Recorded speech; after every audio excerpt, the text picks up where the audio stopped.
The second episode of Moon Knight fully introduced May Kalamaoi's Layla, sprinkled in some important intel, raised the stakes somewhat, and gave us a fresh press look at this story's take on Mr. Knight, the three-piece suit variant of the Fist of Khonshu. Oscar Isaac continued to dazzle as a brought-to-the-brink Steven, who found himself more at war with his Mark personality than ever, while Ethan Hawke delivered more of his softly sinister Arthur Harrow. The show is still gifting us with pronounced scenes between the two, but it was also here in the second episode that the Steven bewilderment element started to wear thin.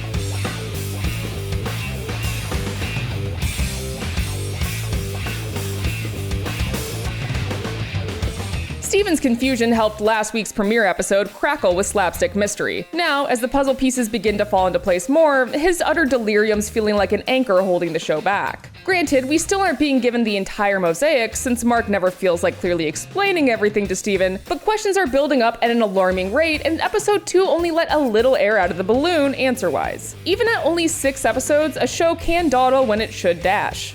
Here's what we know. Mark Spector serves as an avatar for Khonshu, a deity that saved Mark's life out in the Egyptian desert. Mark doesn't like this role, at least not recently. Khonshu's a massive jerk and now has eyes to turn Layla into his next vengeance-stealing servant. So the two heroic goals are to stop Harrow from unleashing Ammit and her lethal pre-crime wrath on the world, and to protect Layla from Khonshu. You do have to wonder about who these gods are. Are they actually gods or aliens? This, among other things, makes Moon Knight the series feel even more disconnected from the MCU. It's easy enough not to mention any Avengers or the Blip, but to also fly in the face of everything Thor taught us with Asgard seems like a lot. How are Ammit and Khonshu possible? Granted, this was never quite an issue in the comics, so maybe that's the mental route to take here. Steven and Mark continued their cerebral tug-of-war this week, though it wasn't until the end of the episode that things got resolved. A lot of fun was had with reflections here, as it was the way Mark could speak to Steven, but the show easily reached its limit with a confused protagonist. Steven's questioning of Harrow's idea chain was one of his best character moments so far. He's been perpetually afraid and aimless since we first met him, so to hear him actually vocalize the worst parts of this blissful, crime-free dream felt important, and an indication that Steven has a hero spirit buried deep down.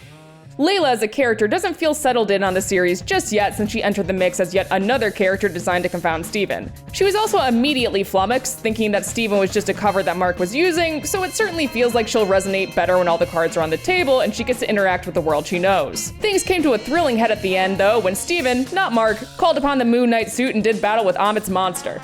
Mark taking over fully and becoming OG Moon Knight also felt rewarding, giving us a much better showing of Moon Knight than the off-screen antics of the first episode. In the end, we're dropped off on the doorstep of what looks to be a very different adventure, with Mark in solemn control, Steven relegated to mirrors, and Egypt as the backdrop.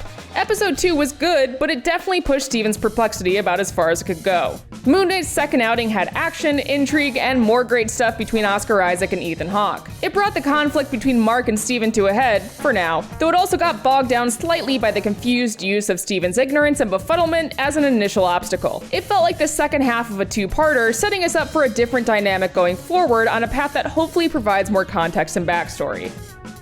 For more, check out our review of Moon Knight's premiere episode, and for everything else, stick with IGN.